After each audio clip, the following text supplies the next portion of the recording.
আসসালামু আলাইকুম। আমি কাবাব বানাবো। আমার এটা ফ্রিজে সিদ্ধ করা ছিল বুটের ডাল আর মাংস বাইটা বুইটা রেডি করে রাখছিলাম।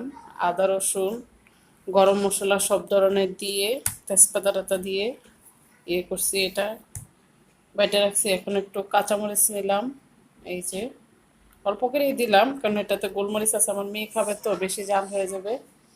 একটু পেঁয়াজ নিলাম, পেঁয়াজ বেরেস্তা নিলাম, মশলা দিব গরম কাবাব মশলা, আর দিব আপনার ডিম পরিমাণ মতো।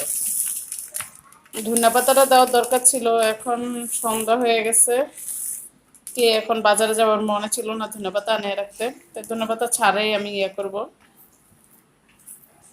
আমি এটা মশলাটা মিক্স করে নিই।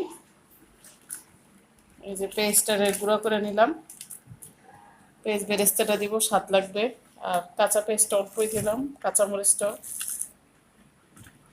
আমি এটা বাটার সময় আর কি সিদ্ধ করার সময় কাঁচামরিচ দিয়ে করছি, এখন জাস্ট একটু ফ্লেভারের জন্য কাঁচা পেঁয়াজ আর কাঁচামরিচ দিয়ে নিলাম।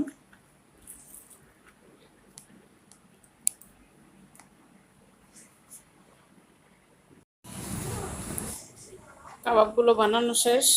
এগুলো আমি আপনার বার্গারের পেটি বানিয়ে রাখলাম একটু বড় বড় করে, আর এগুলো মিডিয়াম সাইজ আমরা যেরকম কাবাব খাই ওটার জন্য। এই যে এগুলো এখন ডিপ ফ্রিজে রাখবো, আইস হয়ে যাওয়ার পরে এগুলো আমি বক্সে ভরে ফ্রিজে আবার রাখবো। এখন পুরাটা আইসে একটু শক্ত হয়ে নেক, তারপরে করবো। সাথেই থাকুন আপনারা।